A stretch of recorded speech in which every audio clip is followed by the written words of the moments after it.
From the mid-6th century, we begin to have more reliable sources that help us understand what was happening in Britain. By around 550 AD, Britain was under new management, as the Anglo-Saxons had taken control of much of the land. These new settlers, coming from regions that are now parts of Germany, Denmark, and the Netherlands, had established themselves as the rulers of different kingdoms across the island.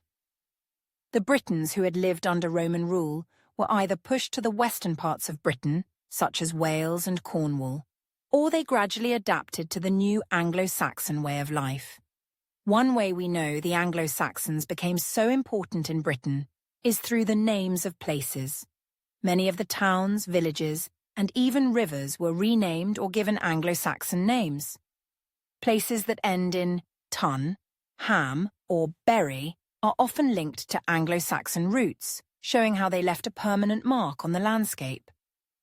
These names were more than just words. They were proof that the Anglo-Saxons had come to stay, shaping the future of the island.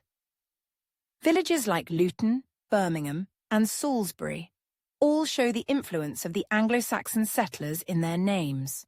Britain was a great place for the Anglo-Saxons to settle because of its fertile land and resources. The countryside was ideal for farming, which was how most people lived. The Saxons grew crops, raised animals, and built small communities where they could live and trade. Unlike the harsh, colder climates of their homelands across the sea, Britain offered a milder environment where they could thrive.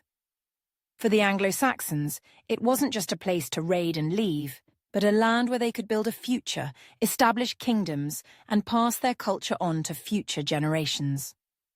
By the 6th century, Britain had transformed into a land where the Anglo-Saxon way of life was taking root, and their presence would shape the country for centuries to come.